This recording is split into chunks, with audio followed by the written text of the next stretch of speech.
Hello and good morning to everyone.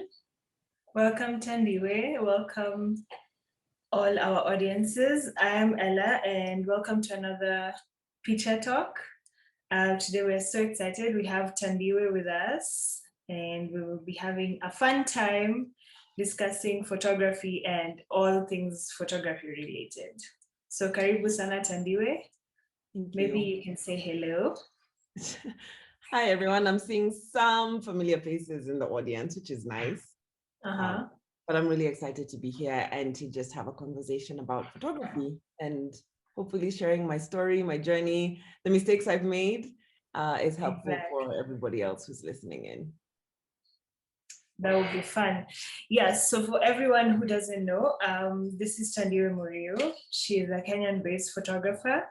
And she is well renowned as a commercial photographer, and as well as exhibition. You know, you sell out exhibitions and you have amazing photo projects. I'm actually a huge fan of your most recent one.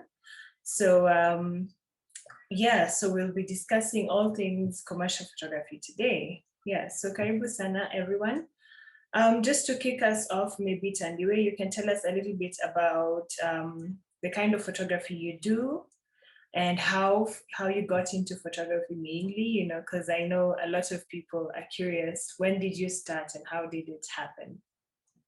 Okay, so right from the beginning, I think it's easier to talk about how I got into photography and then explain where I am now. Yes. So I was introduced to cameras when I was 14 years old by my dad. And he had this thing where, you know, he believes in raising, I only have sisters. And so he wants to raise strong, independent women who know how to change tires, who know how to, you know, change light bulbs and all these things. And so on his long list of things to teach us was how to use a camera. And I always like to say I had all this art inside of me, but it didn't have an outlet because I can't draw. To date, I still draw stick people. Like, I'm terrible at drawing. I can't really sing. But my dad put a camera in my hands and it was just instant chemistry. Photography is a mix of science because it's a lot of physics, which is ironic because I dropped physics in my first year in high school. And then a lot of IT. So you work a lot with computers as a photographer. And then there's art as well. So for whatever reason, the three together were the holy grail for me as an artist. And there was just this opportunity and outlet to express myself through pictures, which I hadn't had before. At the time I was in high school. So I remember coming home from school, finishing my homework really quickly, and then begging my dad if I could borrow his camera. If I finished my homework quickly enough, it wasn't dark outside yet. And so I could go outside and take pictures of, you know, all those things photographers begin with: clouds, raindrops on grass, flowers. So that's what I began with. And I think one of the formative things about my career was my big sister liked Vogue magazine, so she'd collect them. And I would always look through them. And of course, they have all these amazing, magical photo shoots. And I thought, I want to make pictures like that. How hard can it be? I can do this in half an hour in my backyard. Yeah. But I always then wanted to take amazing pictures of people. And so my poor first models were my sisters. They were so gracious, but they stood for hours in the hot sun. We used to use bed sheets as a backdrop. And then I came up with this ingenious idea of taking foil paper and using it as a reflector, because all I had was this really old camera. But those were my first photo shoots. And I think it was amazing because it was just a time for me to explore. You know, when you're young in something, you don't know what's possible, you don't know what the limitations are. And so that really gives you time to just figure out who you are. And I quickly realized that I like working with people more than anything else. I didn't really like landscapes. I didn't really like wildlife, but I kept coming back to people. I think around this time, Facebook was being created or was getting popular in my age bracket. And so we all wanted nice profile pictures, yeah? Of course. And so I started taking profile pictures for my sisters and, you know, do all this amazing editing, which today I look at it and I'm like, oh my goodness, those are over edited, you know, sunflare effects and everything. But they put them up as your profile pictures. And so one day somebody inboxed me and said, hey, how much do you charge for pictures? And I was like, oh, you mean I can get paid to do this? And like, that was it. I was like, this is it. I'm doing nothing else with my life. And I charged them, I think it was 3,000 shillings. And I felt so rich. I was like, man, do you know how much I make from photography? Mind you, I was like 17 years old. So that was a lot of money. That's true. So I started having people come over to my parents' house and we'd take pictures. My parents were very kind. They really helped my career. So they let me bring random people for pictures. And we'd do the same thing in the sun with the bed sheets, have epic photo shoots. I get paid and, you know, they'd go home happy with a new profile picture. But it gave me a lot of practice. When I was about 17, I think I got my first email, and it was, if I'm not wrong, NIC Bank was having an end of year staff party. And they said, oh, no, it was INM. And they're saying, oh, we're looking for an event photographer. And that was my big break into corporate photography. Wow. And so I spent a long time doing corporate photography because corporate events, I think it's an easy market to penetrate. And so it gave me the opportunity to see what it's like to be a professional photographer. I learned how to use a flash, which is something I hadn't done before. And then somewhere along the journey, I kept doing my photo shoots at home and getting more and more creative. And one day I get an inbox from Mutua Madeka. And I'm like, oh my gosh, do you know who's messaged me? And he was really nice and friendly. And he said, you know, I really like what you're doing, because by this point I was working a lot with color. And he said, would you like to do a shooting challenge together? And so we set that up. And this was the time he was really intensely blogging. So I think he was always looking for new content for his blog. And meeting him was a big eye-opener because I had met other photographers before, and I had had some bad experiences with photographers. I think I'm pretty small, and I go for events, and I really liked my 50mm lens because I knew no matter how bad the light, this will really work in low light. And I remember distinctly one event, somebody coming and telling me I'm a fake photographer. I'm like, wow, why am I using such a small lens? And it shook my confidence so badly. Oh. So to have somebody like Mutua reach out and just be really positive was a big boost for my self-confidence as a new photographer. We shot, he posted, I got more inboxes, hallelujah. And I think that's when I realized, oh, doing my own stuff is more fulfilling, more exciting than shooting corporate events, which, you know, you've been for one, you've been for all of them.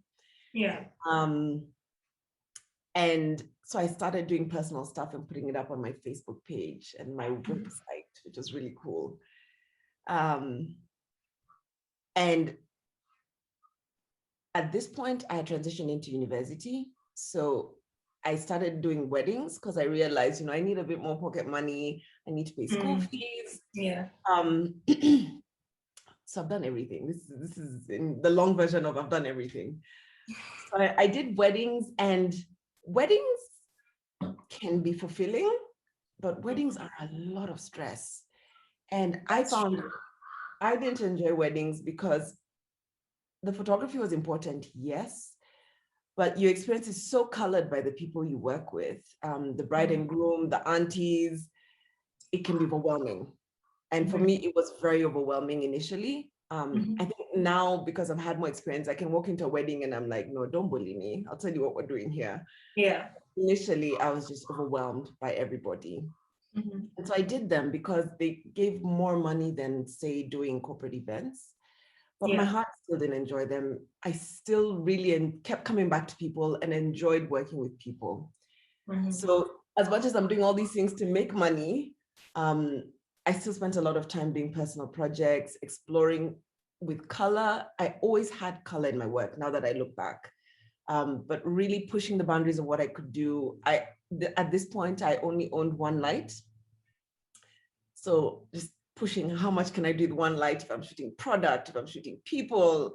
And those are really important lessons for me. I think the big lesson there was not to be afraid. Who says you can't do it? Somewhere at the beginning of uni, I decided, okay, I want to be a fashion photographer. That's what I really like. And I remember talking to this established photographer who told me, you're never going to make any money being a fashion photographer. You will go hungry. And I'm stubborn. So I was like, I listened to him and I was like, okay. And then I went home and I thought, I'm going to prove you wrong. I said, I'm going to be a fashion photographer.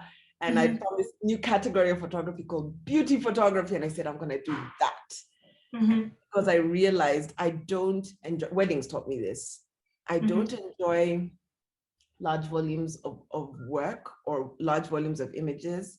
My passion is to do one or two perfect images. And so then I think that led me more towards commercial photography without me knowing it at that time. Because commercial photography is, you know, you're being hired to make a few really good images that are going on billboards or whatever, rather than, let's say, I don't know, e-commerce or having a photo studio. Those are more mass volumes and quick turnover, which is things I don't enjoy at all. So yeah, so I'm going to be a fashion photographer. And I started shooting fashion projects and putting them up on Facebook, and they were well received. I started getting a few stores contacting me about, would you be willing to shoot? We have products we like to put online. I did that. I had no idea what I was doing, but I did it with all my heart and learned many lessons. And then at this point, there was a local agency called Procraft that approached me and said, we'd like to represent some photographers. Would you be interested? And, you know, I said, why not? I have nothing to lose. That was the best decision of my career, because the other photographers they wanted to represent were Mutua, Osborne, and somebody else called Joe McKenney. And so I came in, I think the only uni student. I'd go to the studio when I had work, and then I'd go to school after that. But what it gave me was access to these photographers who were ahead of me in their careers. And they were so gracious and so generous with their knowledge. that it allowed me to skip over some mistakes I think I would have made. They taught me things like, how do you make an invoice? How do you make a portfolio? I remember one distinct conversation with Joe asking, how do you charge so much for weddings? How do you get people to pay that much? And he taught me, this is how you set up a PDF document with your pricing. This is what you say during meetings. And in 2 months, I was charging double of what I used to charge for weddings. So it was just an amazing experience. During that season as well, I got my first commercial job, and it was an international client. And so at this time, I had been going on set with them when they shot adverts. So I saw how adverts were shot, and I fell in love with that process. So that by the time I got my first commercial job, I had some kind of idea how a set run. I remember I shook the whole time on that set. I was so nervous, but at least I had been on one, so I knew how things run. And shot my first commercial, loved it, loved the process of retouching, started trying to teach myself that. And it was for a cosmetics company. So it was in line with fashion and beauty, which is what I wanted to do. And then from there, slowly, I started getting more advertisements. The nice thing I think that helped me was I started so young. I was shooting commercially at about, 18, 19. It takes very long to enter the commercial world, the advertising world, but I had so much time. It didn't seem like too hard for me because between school and shooting one advert every 3 months, I felt like I was living my dream. I think the one last significant thing about what I shoot and where I am now and the journey that I took to get there was I really enjoyed shooting commercial projects. But one day Osborne told me, Thandiwe, you need to shoot passion projects for yourself. And as I got more and more busy as a photographer, I kind of shot less and less of those. But, you need to kind of do something for yourself because what you get hired to shoot commercially isn't quite fulfilling. It's not fulfilling. Sometimes it can be because it's technically challenging and I love figuring out how to shoot something complicated.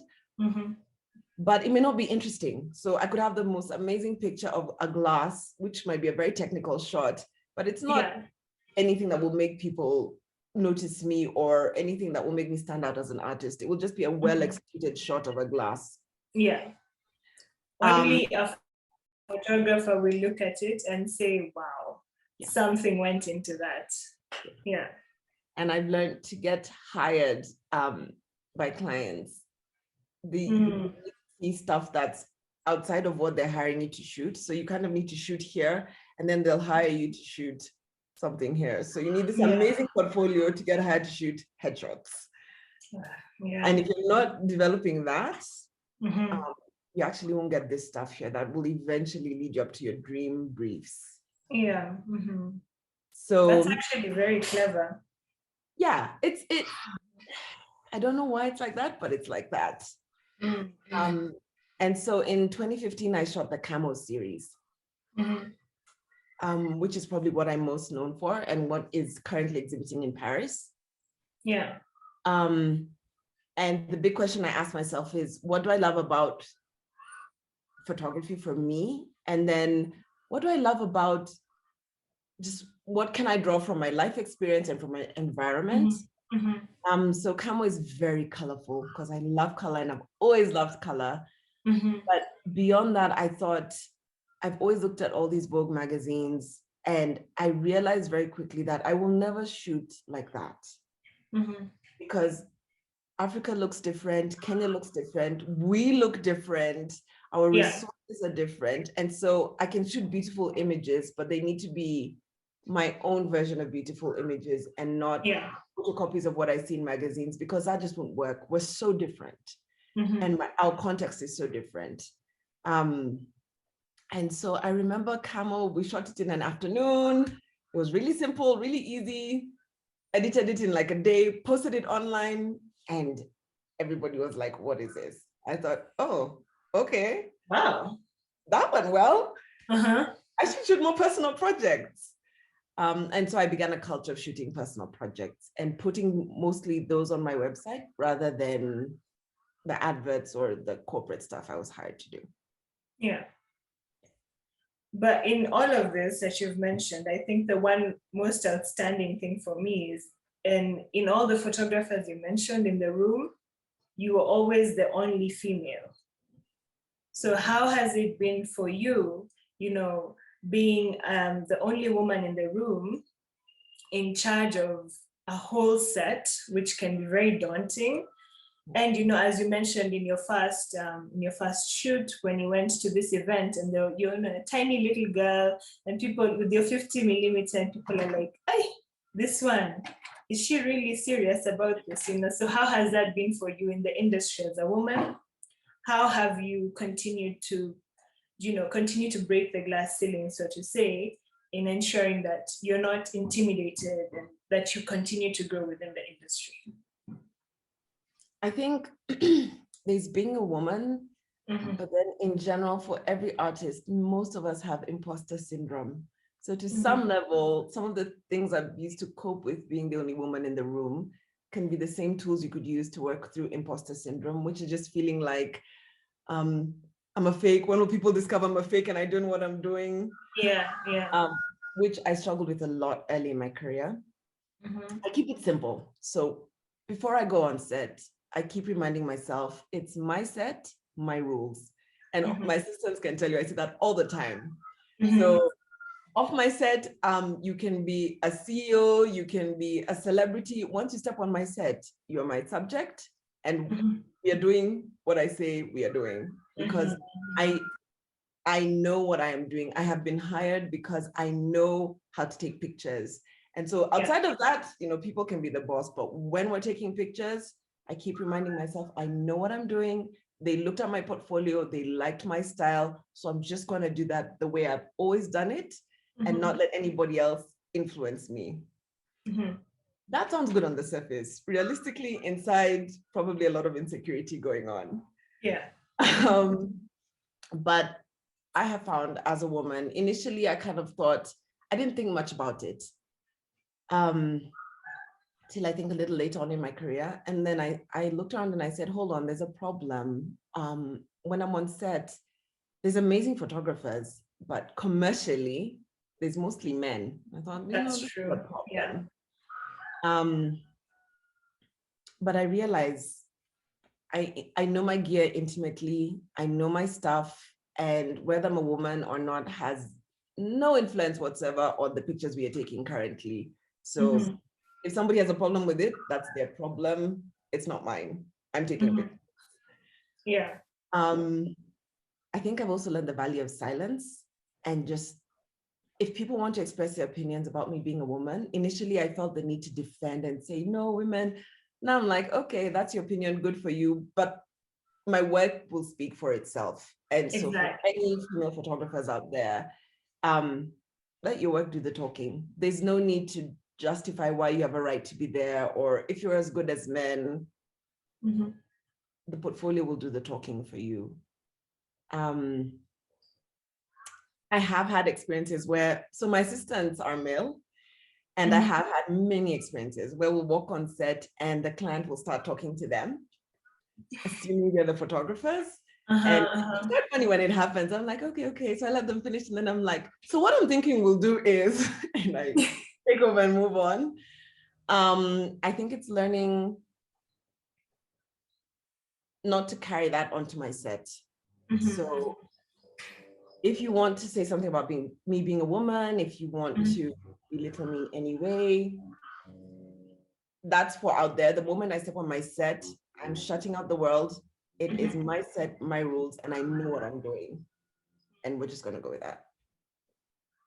I completely agree with you on this. I think in general, as the sooner you discover that you're in control, the faster it will be for you to continue growing yourself. Otherwise, you'll be intimidated. And I find that, I think as well, if a client sees you're intimidated and you're not in control, then they don't trust you to deliver as you should. And I have had the same experience where I'm shaking in my boots, be it in photography or in modeling. I'm just like, what is going on here? But I have discovered, you can always just fake it till you make it, or own it and it's yours. And also, you mentioned you've been working with great photographers who have been your mentors in so many ways.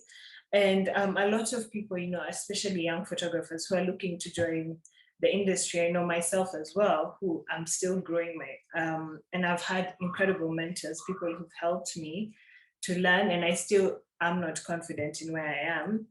But how do you advise young photographers? Where can they reach out to mentors, and who should they reach out to, and like how should they pick, because you've been very blessed. You mentioned names like Osborne Mashari, and I'm like, that is an excellent mentor to have. So how would you advise people on that?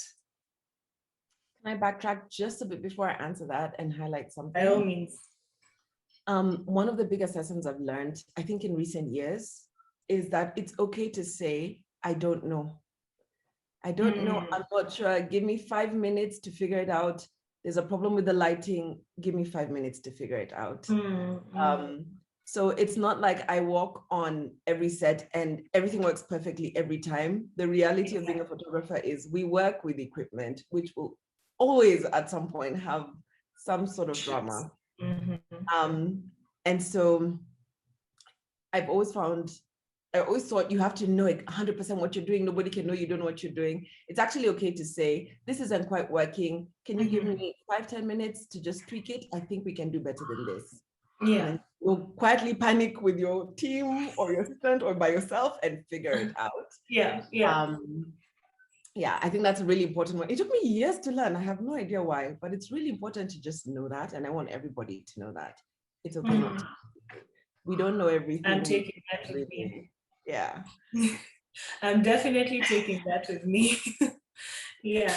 I have been on sets where, there was one where all my lights misfired and they just would not stop misfiring. And I said, okay, we're going to break for 20 minutes, which is a long break on set. And we just have to check all the lights, switch them off, switch them on, switch off the computers. There's something here that's not going right. And a client can't really tell you, no, we can't do that, because if it's not working, it's not working. And so part of looking confident and know what you're doing, I think, is just being able to say, pause, we need to improve something before we move forward. Yeah. So, otherwise, the whole day is wasted, Yeah. I'd rather stop for 20 minutes or end 20 minutes later and have excellent pictures than just keep going and have bad pictures. That's true. No, Photoshop can't fix everything. No. Oh, no, it can't. No. Yeah. You asked about mentors. I think I have been really fortunate. I think the big thing is to push yourself, because it's very easy for somebody who is ahead of you in the journey to see the people who are really hungry for it, the people who are really pursuing growth. And I think if they have limited time, you want to invest your limited time in somebody who is really going to push and grow from what you invest in them. One of the ways that's really great to get exposure or experience or mentorship is to be on set with another photographer. So just watching how a commercial set works, or whatever type, going for wedding with a wedding photographer, just saying, I don't need to get paid, I just want to tag along to see, can actually teach you a lot more than sitting in a classroom. So I think it's worth reaching out, and instead of sending emails saying, hi, can you be my mentor? I mean, what does that mean? What do you want? Saying, hi, my name is so-and-so, I would love to attend one shoot with you if possible. And that's a really good way to get access to people you may not otherwise. And you've asked for something very specific from them. So if I'm reading that message, I know what you're expecting from me, rather than a general message where I'm trying to figure out, okay, so what exactly would you like? And then I think talking with other photographers at the same level is helpful. We can learn a lot from each other. So it's good to have a mentor who's up there, But just talking with each other, you can learn a lot of things. I learn new things from my assistants all the time. It could just be something, an article somebody read that solves a problem that you've had and you didn't know there was a solution for. It could be that in talking together, both of you could find a solution, and that can be as valuable as talking with a mentor as well. Yeah. I think we're in a really good season. So forums like this are another nice way to get access to people who you may not know. Yeah. And just sit with a pen and paper and take notes and revise those notes afterwards. I think it's one thing to sit and listen to a talk. I think afterwards you can go through what you learned and digest it and say, what are the 5 things I'm going to take and immediately apply to my portfolio, my photography, my business. And that way you are not just hearing, but you are actioning those things that you're hearing. And that can get you a lot further than just DMing somebody and saying, I want to be your mentor. Yeah, that's true. Beyond that, some people have internship programs. I don't think we have very formal ones, but I am biased. If a female reaches out and wants to be on set, I will work as hard as possible to on set, because I want women in commercial photography. It's important. Yeah, I think so too. Yeah, we have to tell our stories as well, you know. It's not my grandmother always asks me when she sees me, she's like, oh, you're still doing that man's job. And I'm like, this is what we need to correct. It's not a man's job. I love grandma. I do want more females in commercial photography, but it's sometimes we get overwhelming amounts of messages and in inboxes, and it's very hard to just pick. But look out for the free opportunities, offer to come on set and just help. That gives you amazing exposure. I completely agree, because that's actually how it worked out for me as well. And, you know, I was able to get a mentor who's really advised me, and the rest has just been on me to grow. But as well, you know, I will be joining you on sets. I'm cordially informing you. I'm joining you on set soon. Yeah. The big thing I think to highlight is then when you say, I want to come on set, you come on time, you come dressed properly, and you are helpful. If you're helpful, you probably get invited back. But if you're just sitting around watching, I don't need another member of an audience on my set. But if you're helpful, if you're proactive, chances are I'd love to have you back again. For sure. And also, you know, there's Picha, which you guys can follow. And we are always dropping tips and hints. And we are looking to develop some sort of lessons, which we will be sharing with anyone who's interested in learning the art of photography. So from all fronts, you know, you can learn from Thandiwe, you can learn from Osborne, from Rachel Ella, and from Picha. So we are all here to help everyone grow and learn and get women in the industry. Yeah, but I'm very excited, you know, because also I heard you talking about, you know, you have experienced challenges on set, which is, you know, it happens. There's all sorts of challenges, but I'm also interested in knowing, apart from the challenges, what project are you most proud of? How you, despite the challenges that you experienced, something that, you know, completely fulfilled you in executing? I mean, I love the Camo series. That is like my love letter to all African women and Africans in general. So that goes without saying. But I think on a more work front, I think it was like a month ago when it was really, really raining. And I was on set shooting a commercial and we got rained out twice. It was a 2-day set and both days it rained. And my brief was the images need to look bright and sunny. Oh, no. Yeah. So I think it was very fulfilling to figure out how to execute that. And that was one of the sets I told the client, you know, it's raining. I'm going to need a minute to fake sunshine. So we're going to break as I figure this out. Yeah. So I think that was technically very satisfying to figure that out. Yeah, for sure. For sure. So you, I read your bio before all of this, and I also know you're a huge fan, and you've won several awards. You know, you have your work exhibiting in Paris, in London. We had CNN doing a cover on you. And what would you say? Like, I know, how did it feel to win your first award? And how is it right now? Like, what would you say is the importance of entering competitions and having your work exhibited, in growing your career and putting you forward? I think, well, okay, I fall into a different school of thought. There's a school of thought of putting out a lot of work, and that's one way to do it. I actually think it's better to put out good work. So if you're putting out less work, but it's good work, I think that's better than just kind of putting a lot of work out there.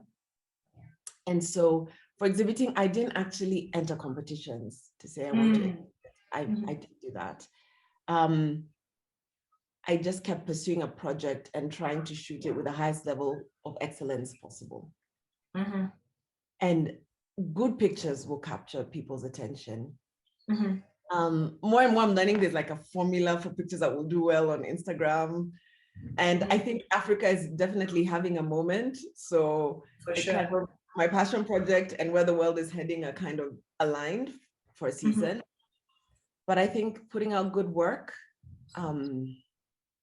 is important. And then having a good website is actually really important. I find many people can reach you on Instagram, but there's also kind of the older school of thought. An agency is not likely to DM you and say, hi, we have an advert, but they will write you an email. So that's true. Having a good website kind of helps you capture business on both fronts. Be present on social media, but a good website allows the more formal inquiries to come in as well, which may lead to, work, awards, or whatever. I think every time I have won an award, I feel humbled because there's so many photographers in the world. And I think it's such a privilege to have people pay attention to my work. It is validating what I love, which is amazing. But then it helps me realize how many opportunities are out there. There is room for each one of you with your different styles, with your different voice, with your different, lighting preferences. There are people out there who will appreciate that. And for me, it reinforces just being authentic and not trying to photocopy. Initially, I felt very much like I need to light like Osborne. I need to, Mutua does landscapes. I need to do that. Yeah. But I'm not known for those things. I'm known for the project that was me and an expression of myself. And so it really reinforces that idea you've been sitting on, guys, for like a week, a month, a year, just go out and do it. There's actually somebody out there who that is a perfect project for them, and they will appreciate that and notice you because of that, rather than, everything else that you're doing. But it is so important to infuse your voice and your style in your work, because that's what differentiates you. At some level in commercial photography, we all know what we're doing. We're all experts at, lighting a bottle or lighting a person. There has to be a level beyond that. And that is your personal style, your eye. Developing your eye is the best thing you could do for your career, because it's what separates you from the pack. And when people are looking at a brief or looking at photographers to give work, they want the people who stand up from the pack. So for example, for me, I know if there's any brief that comes and it has a lot of color, there is a good chance I will get called, because I have set color as my thing. Yeah. Whereas somebody else, it might be people in outdoor settings might be their thing, and they've just developed passion projects and work around that. But having that distinct style, finding your own voice does help you in the long run get more work, and more work that you enjoy, because people hire you for what they see. Yeah, so I'm going to actually encourage our audience while we continue. We'll be having a Q&A session at the end. So please drop your questions in the chat, and then we shall go through them and address them at the end of this talk.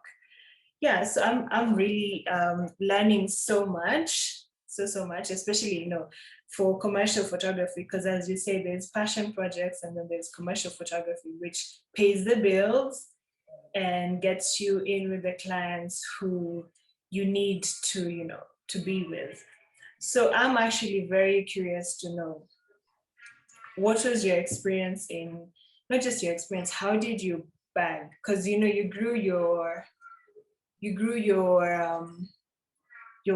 portfolio to the point that you have, you know, you've been able to bag, be it EABL, Safaricom, which you know in the industry are actually very large.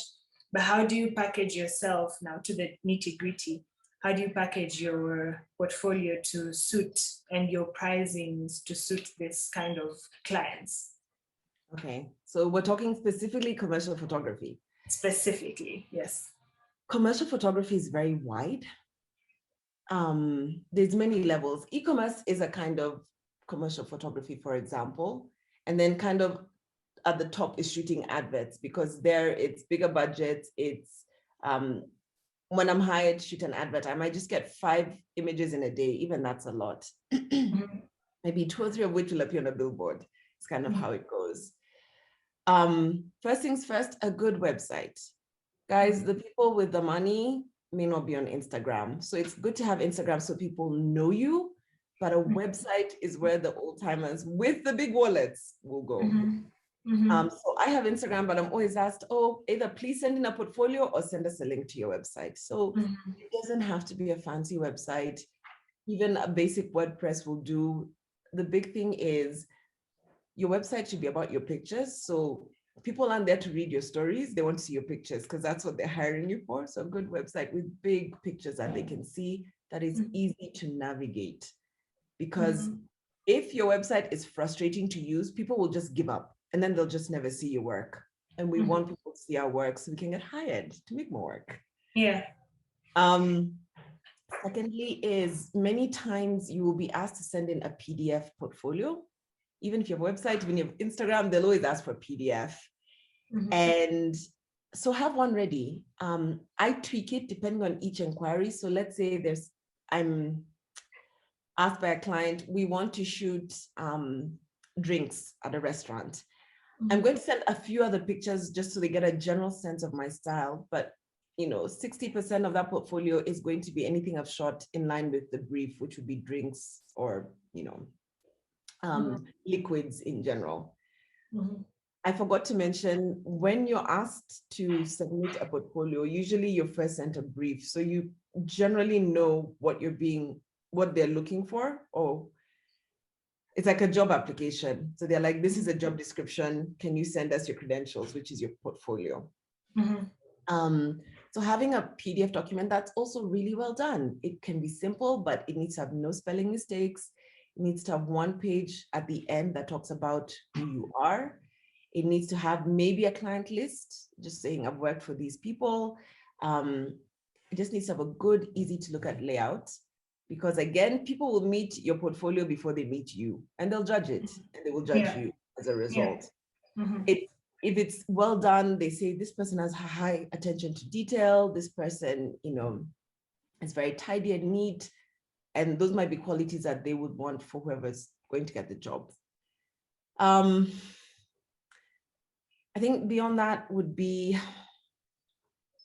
having a good bio so people actually know. I'm really bad at this. I'm preaching to the choir. Having a good bio so people know what you've done, what you're capable of doing. You could be the world's best photographer, but if people don't know about you, you're just the world's best photographer that nobody knows about. And so your bio is kind of the place where, especially ladies, blow your trumpet. It's not about being humble. Talk about, I'm a heavyweight. These are the things I've done. Because it's important to say that. The men will be doing it. Beyond that, I think the nitty-gritty is, when it comes to pricing, another big lesson I've learned is to ask a client, what budget are you working with? It's okay to ask them and then say, okay, based on your budget, this is what is possible. Or based on your budget, let me recommend somebody else who might be better suited. It's okay to do that. In commercial photography, we're paid a day rate. And so there's kind of like an industry standard depending on your level of experience. And so usually you just quote with a day rate, and then you charge for other things. So you charge your day rate. If you're shooting an advert, you charge for an assistant. You charge for your equipment, because by shooting an advert by taking pictures of Ella, my Mhm. shutter count on my camera will go up. So my equipment will experience wear and tear producing images for you. And so it's only right that you pay for that wear and tear. Mhm. The day rate is the fee you're paying for my knowledge and my experience. And that is separate from my equipment. Okay. And then if there's retouching, then you put in a retouching cost. Because again, the day rate is for me when I'm on set taking the pictures. Mhm. But if you want me to work on them for retouching, those are other days outside of the days I was on set, and I need to be compensated for that. Mhm. Wow, I did not know. I'm learning because you just write when you're right. I haven't worked in commercial photography, but I'm aspiring to. And you just write, this is my fee, the end. You don't break it down. So I think that is, and then especially like as you're saying, breaking it down gives a client an understanding of exactly what you're doing, and they can see that you're well versed and seasoned in what you're doing. Because you might be asked to justify why this much. And so if it's broken down, it's easy to do. Maybe depending on the brief, sometimes my lighting cost might be higher because I know I'm going to use 6 lights for this rather than 1 light. And by justifying that, you also sound like you know your stuff. That's true. That's true. That's very true. Yeah, so commercial photography aside, let's go back to your passion work. And I know with every creative, we experience a creative block from time to time.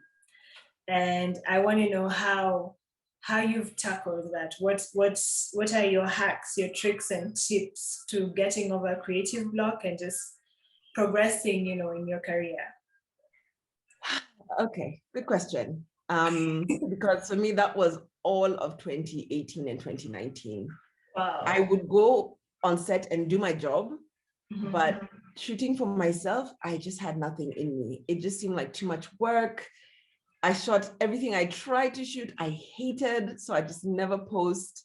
There was a season I was like quiet on social media. Guys, it was burnout / just struggling as a creative. I have found one of the easiest ways to stay inspired as a photographer is to stop taking pictures. I think as creatives, we seem to have this rule that because we love what we do, we take our cameras everywhere. We're going for a wedding, carry the camera. Going to visit Ella, carry the camera. Carry the camera. Just leave the camera.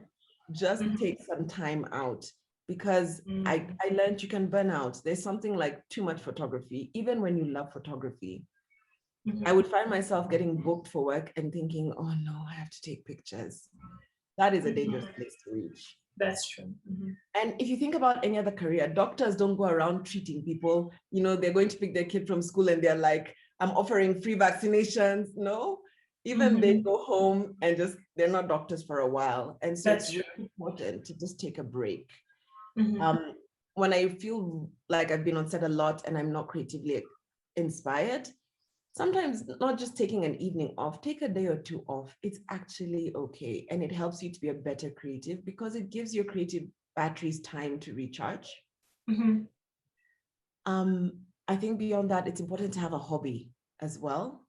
Something unrelated to computer screens, machines, something completely outside of just electronics. Some people, their hobby was photography, and then now it's their passion and the work. So I'm one of those people. I got into photography because I loved it and I was like, oh, I want to do my hobby for the rest of my life. I have learned when your hobby turns into your career, it's not your hobby anymore. Now it's just work. That's true. And so you need other hobbies. So take some time to go on a walk. Talking with other creatives is an amazing way to get inspired. I find it can be a mixed bag though. Sometimes I talk to other creatives and I'm like, oh my gosh, what am I doing with my life? That's true. Other times talking with them, conversations like this, hearing, oh, you have problems too. Oh, that's a new thing you've learned, can be very stimulating as a creative, and it can help me be a better photographer. What else? Burnout. Exercise, guys. I have found creatives, we have a tendency to live in front of our computers and eat a lot of junk food. And exercise really, really helps just clear your mind. It's a mood booster. I find I create best when I'm happy.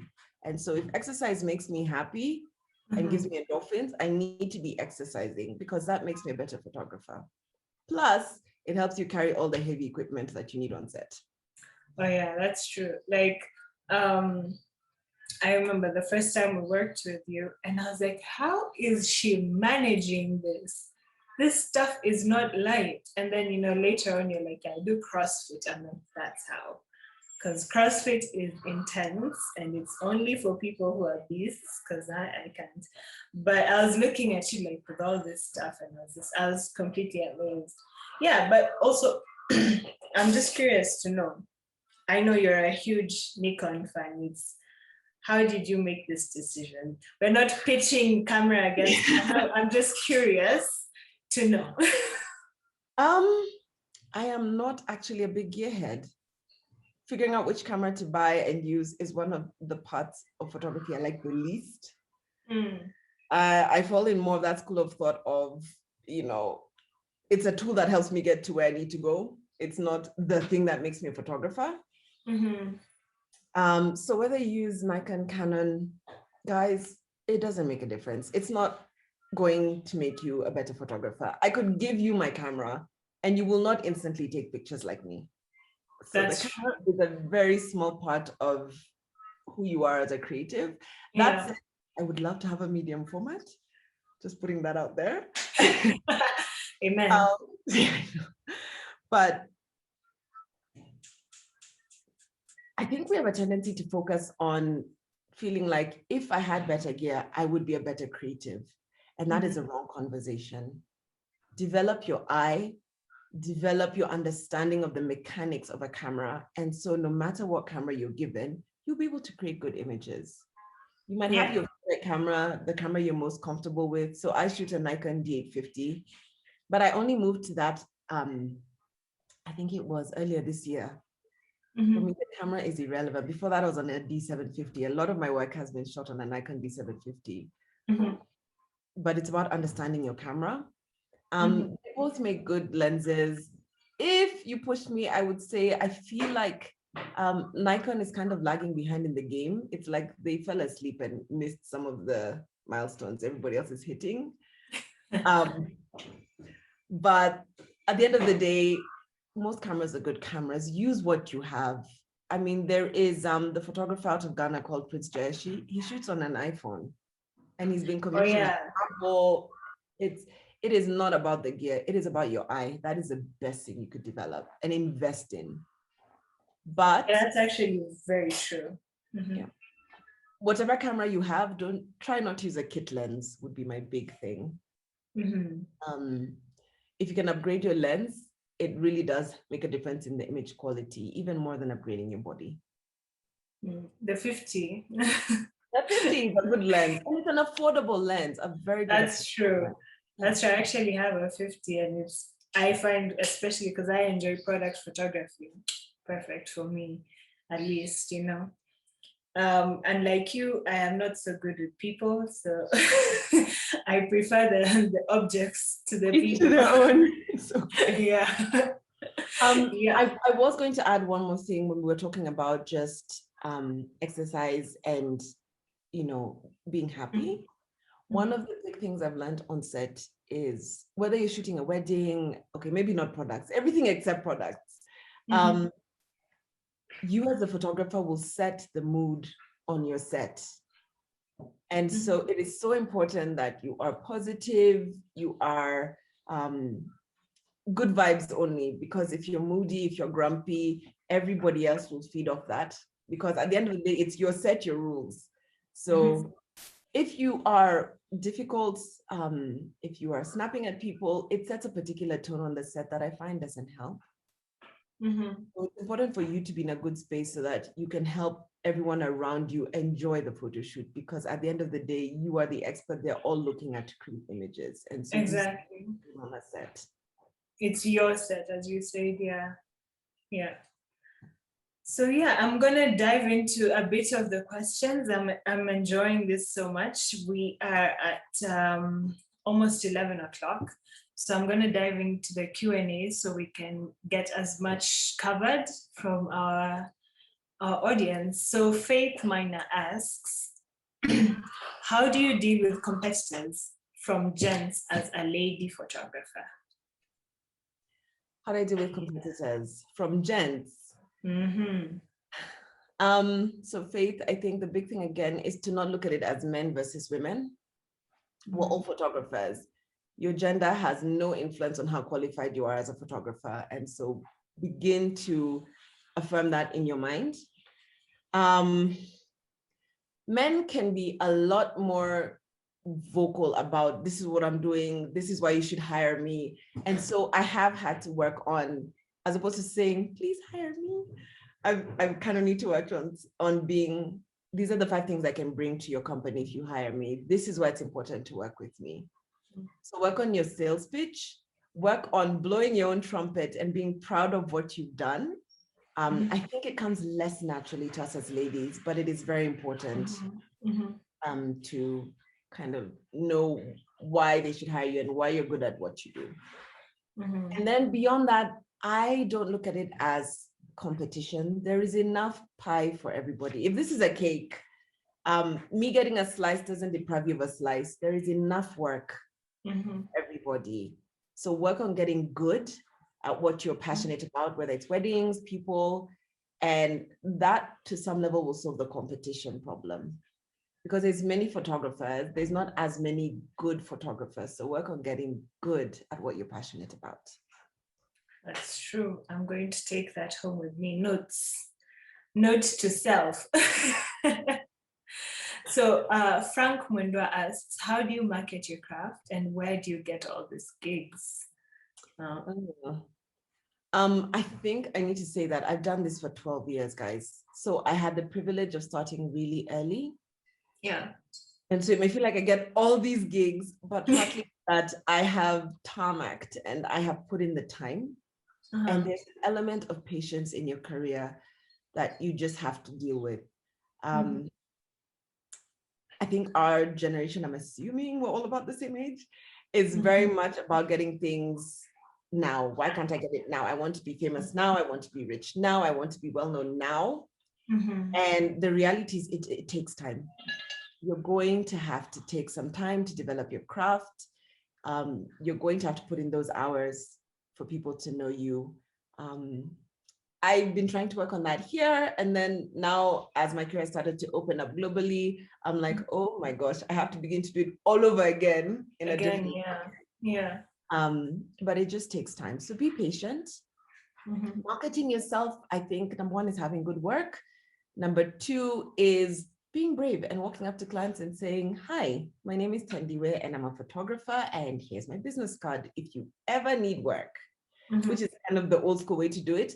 The other way to do it is message people on Instagram and say, hi, I really love your brand. In case you're ever looking for a photographer, here's my portfolio attached. We call that cold calling. Another way to market is, especially if you're interested in commercial photography, get to know the people at agencies or in production houses, because sometimes a client will hire an agency and the agency will get to choose who they want the photographer to be, but they can only choose you if they know of you. So just work on letting people know, hi, I'm here. Instagram is one thing. It's good for your peers and to get general buzz going.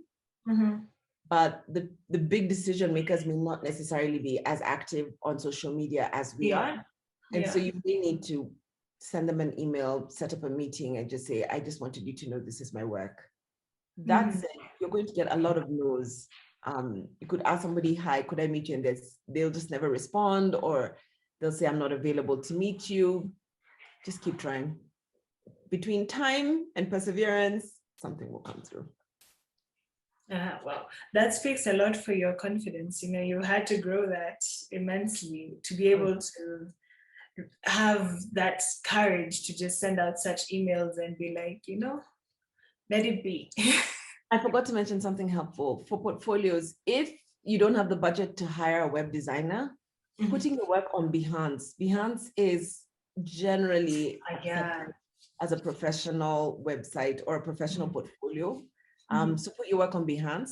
Behance is also where you can be found because that's where the art directors are, and the agents people tend to, go through Behance every once in a while. And if you get featured by Behance, that's really good as well. So put your work on Behance. That's actually very clever. And Behance has very good image quality. So that's, I completely agree with you. I have been on my way to creating a Behance, but it's never happened. Just do it. Don't wait. First order of business after this. Yeah. So we have Anne Kaluvu, who's been asking several questions. She's thoroughly enjoying this. And I'm going to just pick at random because I believe you've answered a few. So if I do miss your questions, guys, I think maybe Thandiwe has answered some of them because I'm seeing there's somebody who mentioned, Janet Njoki mentioned, how do you come to develop your style and did it take you time and what style you want? I believe you've answered that unless you feel there's something you've missed. Sorry, just repeat the question again. I didn't quite hear it. How do you come to develop your style and how did it take time to know what style you want? Okay. I can speak slightly into that. Okay. Try everything. If you're at the beginning of your career, try everything. You never know what you like or don't like until you try it. There is many fields of photography. There's automotive, which is shooting cars. There's product.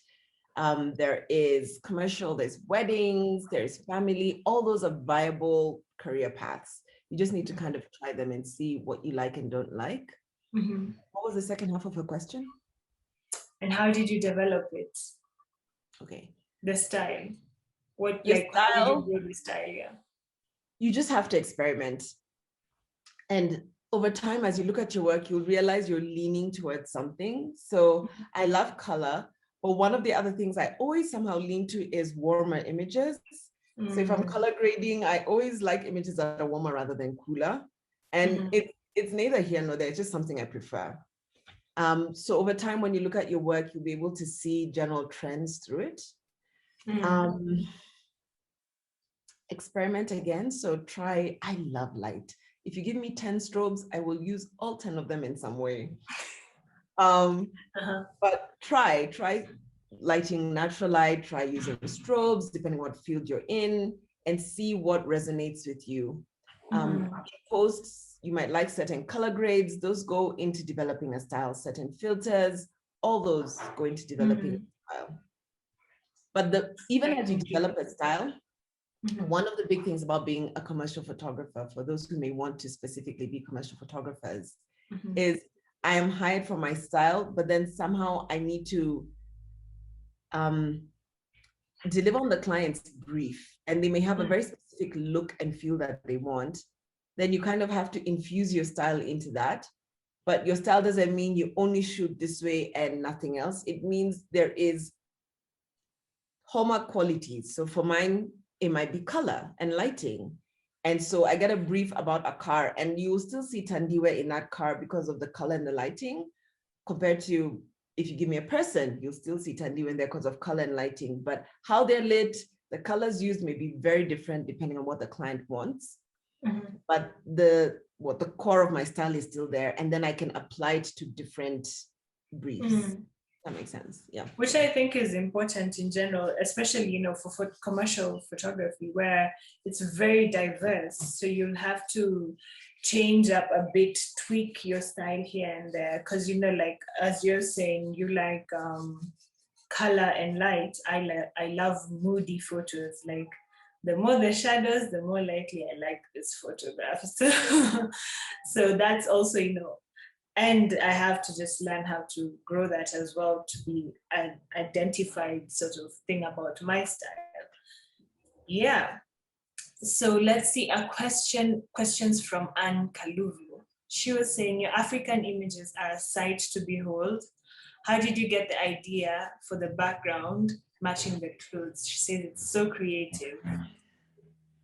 I don't think it's the newest idea in the world. I think there's no new ideas under the sun. But I thought, if I want to call these trees camo, it's short for camouflage. And so I thought, how much, the basic idea was, how much can I blend this model into the background? That was the basic idea. And then I thought, okay, I've always used, before then, I'd always used the colored backdrops. And I was like, what else is out there? Do we always just shoot on a solid color? And I thought, no, let's try fabrics. And so that's how the images came to be. Before each project, personal or commercial, I do a lot of background research. I look for similar images to see what has been executed, what do I like about it, what don't I like about it, and then I just what I like about it, and all that informs then what I want to do. And I'll just create a small document with these are the shots we're trying to achieve, this is the inspiration, just to kind of get me in the zone if I'm working with other people so they can see the vision as well and understand where we're trying to go. And I think as well, and it's very important to mention, I think with passion projects, that a lot of the time, you know, they're not paying the bills, as you said, but you find that you have to partner within the creative industry. So not every project, I'm speaking now as a model and a photographer, not every project you do is going to pay the bill.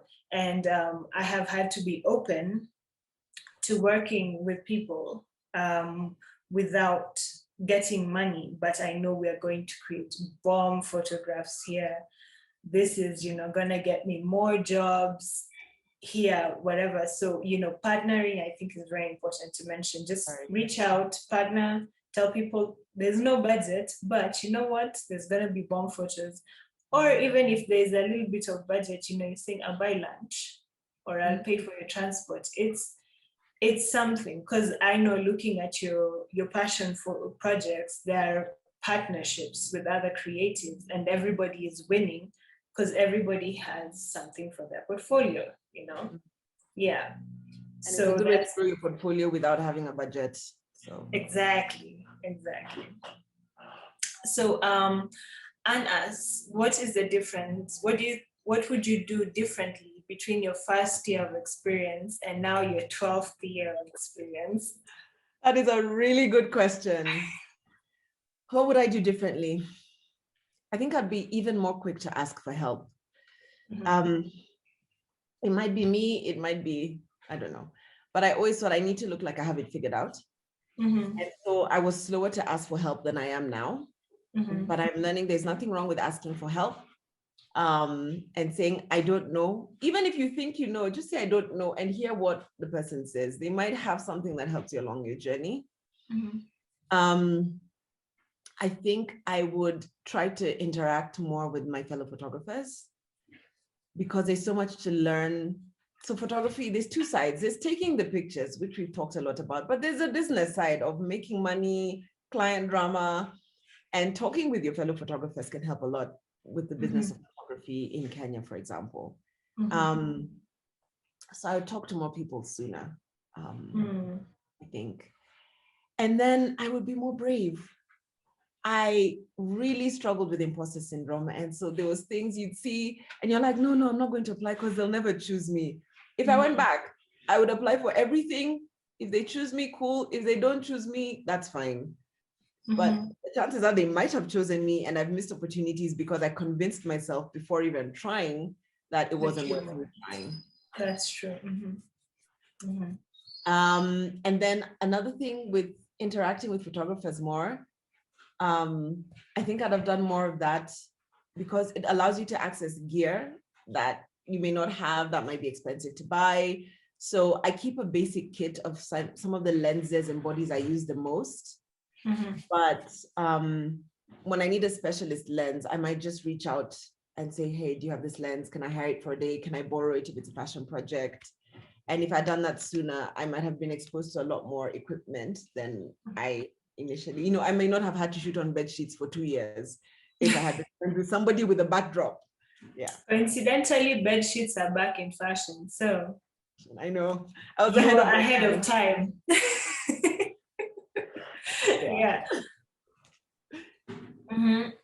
So actually, Anne has really exciting questions. I'm enjoying. Anne, ask your questions. She says, what advice would you give little Thandiwe about life today? Be brave would be the biggest one. People are going to say no, and that's okay. If you need to cry, cry, and then go try again. But just be brave, because fortune favors the brave. And by taking a risk, you get ahead of others. I think Mutua once told me something that I always remember. He said, be brave enough to do the projects that other people are not, and be driven enough to actually do them.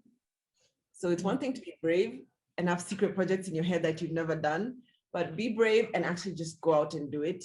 And by doing those two things, you're probably going to be ahead of everybody else, because, you know, fortune favors the brave, and you just have to go out there and get what you want.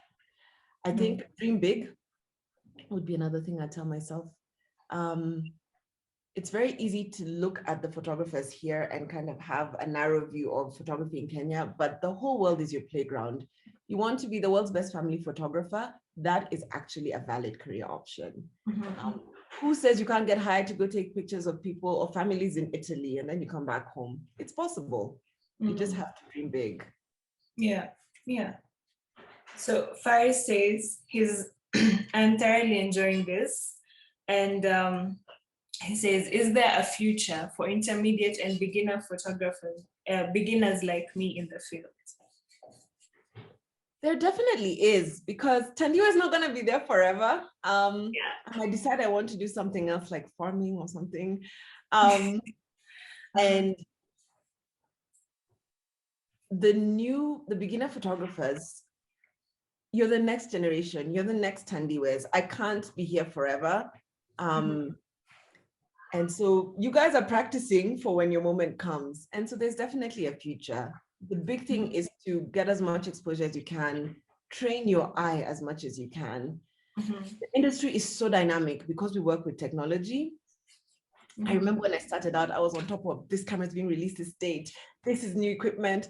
Now I'm not as on top of it as before. And that gives us an edge. You know, you're just more in touch with current affairs, current trends in how images are being shot. For example, now the film look is very much in, natural retouching is in. Maybe I grew up in a time when it was heavy retouching, and so I prefer that. But when a client's looking for somebody who does more natural shooting, you guys suddenly get an opportunity because I can't execute it as well as you may. There's a future. Be encouraged. It just takes time. It takes a lot of time, but just keep going. You'll get there. It's taken me 12 years to get here. So be patient. 12 years it's long. You know, when I look at my time frame, I'm like, 12 years. Hey, you know, it needs to happen faster, but it's not how the world works. I remember when I started, I once had this client who said, you know, we have a limited budget, so we can only feed you one meal. So choose whether you want breakfast or lunch. So guys, it's been 12 long, hard years, but it gets better. Eventually you'll end up where you want to go if you just keep trying to grow and just persevere. So Gavi Photography asks, I can never miss where Thandiwe is speaking. Yes, Gavi. She says, he or she, I'm not sure, says, she is wise. Maybe she can touch on how to get all these exhibitions for photographers like the one she has in Italy, and also how to sell artwork and photography artwork. So I'm exhibiting in Paris, but amen, I will exhibit in Italy, hopefully. I was also wondering, I missed this Italy one. Hiya. Yeah, they're speaking into the future. Amen. So selling artwork. One of the big things I realized, one of the big mistakes or unique challenges I realized as a photographer is I'm only making money as long as I'm on set. Nice, Gabi, my Paris. So I'm only making money when I'm on set. So what happens if I'm unwell? COVID was a big reality check. Yeah. Because when the lockdown happened, sets were canceled because usually on set were more than 50 people. Now we needed permits. It got complicated to shoot adverts. So what happens when I am not on set shooting? How do I make money? And that's a problem I think many of us need to solve. You need passive income. You need other ways to make money that don't involve you physically being there. So for example, stock photography, you're sitting at home, but somebody purchases an image online and you make money off it. It might be less than what you earn if you were shooting, but at least, if I was unwell for an extended period of time, if another lockdown happens, I can still make some money. I did not plan to get into exhibiting. I had courage and took a risk. And so somebody emailed me and just said, we've seen your work, we love it, would be interested in selling prints for you.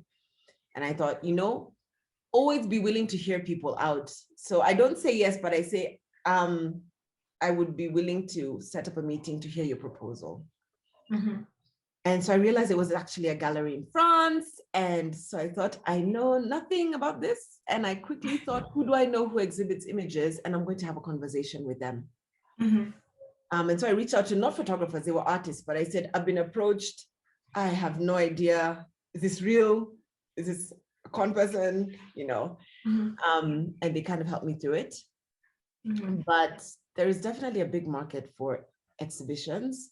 And the point of exhibitions is to sell prints of your work.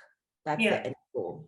And I wouldn't say people buy this art, people buy that art. People buy all kinds of art, really.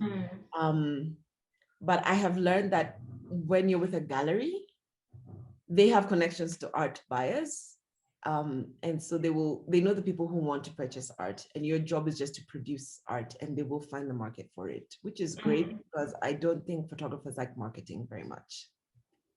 I think it's very difficult as a creative in general to balance the creative part of it as well as the business aspects. So I'm definitely in agreement with you, partner with people who help you out, or find a business manager, and please do your taxes because Claire will come after you. So those are the little things I'm learning now, that I've worked on different projects. Sidetrack just a little bit. For some briefs and some bigger companies, you will not get the job unless you're tax compliant. Yes. So that's good to mention. So you have to have your KRA certificate, right? I actually know of people who've lost a job. They've lost the opportunity to get a job because they were not tax compliant. So it's actually May, June. June is almost upon us. Kenyans will rush all of us there on June 30th. We're all there. So make sure you've complied with the tax man, otherwise he'll come after you. So looking mention really quickly about exhibiting as well. Now there's NFTs.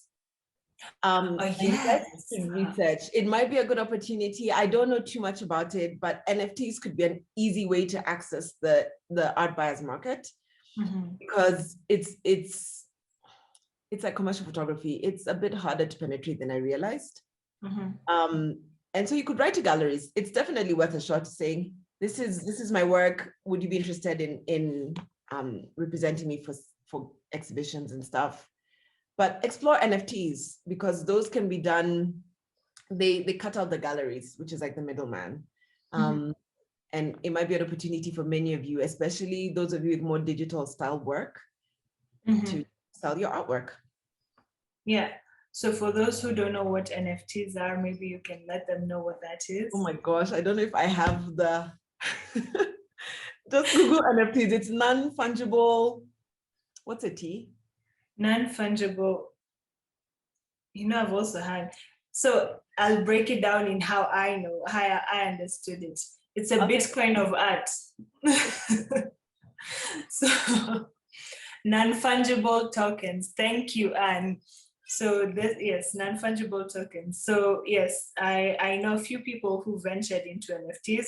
Perhaps that is something that our audience would like to know about. We could let us know in the comment section if that's something you'd like to learn about, that we can pursue further to teach everyone about, including ourselves, because I'm still learning basic photography, and editing as it is. So I'm not even looking at, I can learn, I'm not refusing, but it's not my focus right now. But to anyone who is interested in it, yes, and there is a Picha blog up on this. So do head over to our website, which is www.pichaimages.com, and you can see our blog post about NFTs, and you can learn more and see maybe that is, that is the what's it called? The holy grail for you. Maybe that's what will launch you in. So I'm seeing Emin Katha is asking, she says she's really gaining a lot of wisdom here, and she's currently facing a challenge with getting a camera to start out. How did you get your first camera when you started your career? Okay, good question, because yeah, you can hear all these theories about being a photographer, but you don't have a camera. I think there's two ways to go about it. So luckily my dad had a really old, I think it was a Nikon. Yeah, exactly. Mm-hmm. That I used. And then everything I earned from photo shoots, I saved up, and then I bought a camera. I think it was a Nikon D7000 or something. There's two ways you can go about it. Number one is you can create relationships. So, if you know somebody who has a camera and is willing to lend it to you, that would work. If they can hire it to get a good fee, that's a good way to begin taking on photo shoots before you actually have a camera. And then the second thing I think that's really important to talk about is financial management, guys. Yes. You cannot spend everything you earn from a photo shoot. So I have a registered company. And so my company earns money. It's not my money. I get a salary, but you need to separate yourself and your business. So if you get 10,000 from a photo shoot, that is not 10,000 for you to go and spend on KFC. Your salary might actually just be 2,000, because we need to put money in towards insurance. We need to put money into replacing the equipment, which eventually will have wear and tear. And then, several other things. But saving as much as you can, especially if you're younger, if you live with your parents, guys, just save your money. It may be difficult for many of us to go to a bank and say, hi, I want to be a photographer. Give me money so I can buy a camera. They'll just look at you like you're crazy. I began my business when I was 17, could not walk into a bank, didn't even have a bank account, too young. And so I saved and saved and saved and bought my first camera without taking a loan. That's a longer route. It takes time, but it's a very viable route. Beyond that, if you have somebody you trust, you could partner and buy a camera together. If you can figure out how to share it well, that halves the cost for you. There are some places that hire out gear, but it can get expensive, especially if you're penetrating the market. If you're only getting, 10,000 from a shoot and hiring the camera costs 8,000. To make money, but that's an option as well.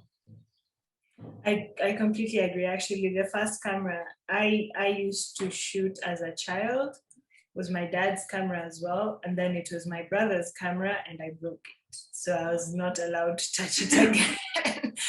But after that, I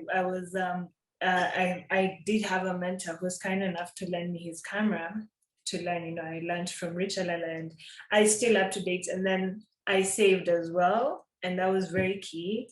I saved a chunk of money, and it was painful because it was December and it's holiday and I want to spend my money, but no, I bought a camera.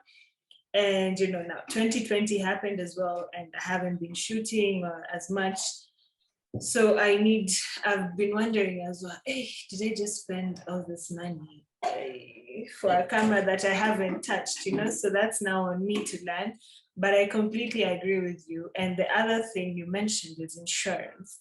I know we have a blog post up with Picha talking specifically about insurance. Photography is an expensive profession, and you will want to insure all your equipment. And so there's different insurance options. I know in Kenya it's mainly house insurance. So you insure under the stuff you insure with your house. But definitely look into it, guys. You don't want to lose your equipment and then you are starting from scratch. It's painful. It's painful. Expensive.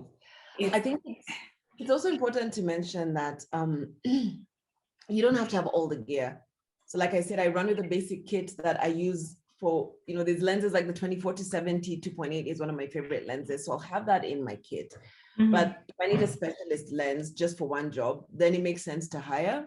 You don't have to have everything. It doesn't quite make as much sense to have everything because gear is very expensive. And if you're going to use it once a year, then it's more financially wise to just hire it out. Yeah. So have a camera, but other things can be hired as needed. Which is good, as well. And also, as you say, befriending people. If you're friends with people in the industry, and they trust you, there's trust culture over there. You don't always have to hire, you can always borrow, and you just make sure you take care of your equipment, of your friends' equipment. Because then sometimes it's this, once you're friends, we all help each other out. I believe I've touched on every question. I haven't missed anyone's question. Let me just go through. There's nice comments here. Anne says that already loving this. 3K was big bucks then. I can imagine. Big bucks. It's big bucks. Big time. Because I've had people who I've worked with, and they told me their budget was just like, hey, this is not even transport. What is going on here? But you know what? I learned, and I've also learned how to price myself. Yeah. You just have to put in the time. It gets better. I definitely agree. So for everyone, there's links in the chats to Thandiwe's pages. There's Thandiwe's Instagram account you can check out. There's also your website, which is, I believe it's www.Thandiwe Muriu photography. Yes? No, just thandiwemuriu.com. Yeah. And I noticed there's a lot of wedding photography there. You have really capitalized on that market. Yeah, so there's then for everyone as well, please check out our Instagram pages, Instagram, Facebook, and Twitter. We have, excuse me, we have different chats on our website as well, different blog posts on our website that tackle all the questions you could have as a creative. Make sure you follow our pages, and we are able to learn more as we grow. These talks are meant to help us all learn. Today we've learned about commercial photography from Thandiwe, how you've grown, how you've established yourself as a woman in everything. So I'm hoping our audience has taken away something. And yeah, so follow IG, Twitter, Facebook, LinkedIn. That's Picha Images. And yeah, so I have one last question for you before we close. Okay. Wait, there's a question that just come in. What's the time? So I'm going to have to ask one last question. Maybe you'll just touch on this one very quickly from Eric before I ask my question. He says, what do you do when agencies opt to edit the raw work when you know the output won't be as good as yours, especially when they say they don't have a budget? Do you end up doing it for free, or what? Like what happens there? So you know how in movies there's the versions they call the director's cut? In cases like that, I do a director's cut. So don't work for free. You don't want to train them that if they say they don't have a budget, you're going to do it for free for them. We're not in the business of favors. No, our time is valuable. So let them do the edit. You do your edit, and you can put your edit on your website. Do a director's cut, because it does happen a lot. And sometimes when I'm shooting, I have the vision. I know how in post this is going to be changed. And so just go ahead and do that, because you're showing the best version of your picture that you imagined. Yeah. So Eric, I hope that answered that question. Faith says, thank you. Let's have another one like this. She really enjoyed. I definitely agree. These Picha talks are monthly, so we'll be having one next month. You're all welcome to join. We'll share who our next speaker will be, and you'll join as you have this. So I'm going to ask you the last question of the day. What's next for Thandiwe? Those are hard questions. I think exhibiting has given me a newfound passion or newfound desire to shoot a lot more personal work.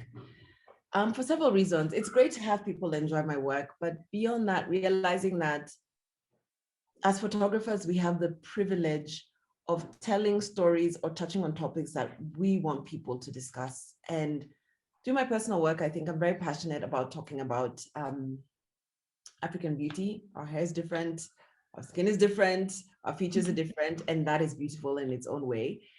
And initially, it was almost just talking to myself and reminding myself that, but realizing that this is a message people need to hear. And I have the opportunity to show it in a very fun, enjoyable way. But I would like to shoot a lot more personal work around that, and exploring Africa's fabrics, I think. Because I have the platform now to really spark up conversation around things I think we should be talking about. One of my new photography hobbies, I guess, is looking at traditional hairstyles and just realizing that we had an amazing hair culture that has been lost over the years with weaves and things like that. And I really want to begin to help people to talk about it. And just remember what hair used to be like before we had weaves. But yeah, definitely learning to dream bigger, I think, is the next step for me. It's not just about taking pictures, it's about what you're saying with them. It's about art shapes culture. And so it's about having the opportunity to shape maybe a small part of Kenyan culture. Yeah. And I'm very excited for you in that front, because I've definitely enjoyed your work so far. So I can't wait to see what comes next. And I'm hoping we will partner at that point. And yeah, so for everyone, this meeting will officially, this lovely, fun discussion is officially coming to an end.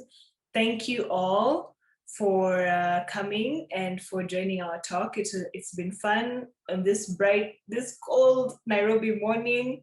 Wherever you're from, it's cold in Nairobi, but yeah, we're very happy that you've had, as mentioned, check out Picha and check out Thandiwe. Thandiwe, thank you so much for joining us.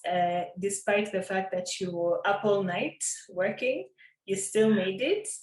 So what a champ. And yeah, so thank you everyone once again. And we'll be having an outro video, which will just be playing in the background, and you can chat, say thank you to Thandiwe while the session is closing. Bye, until next time.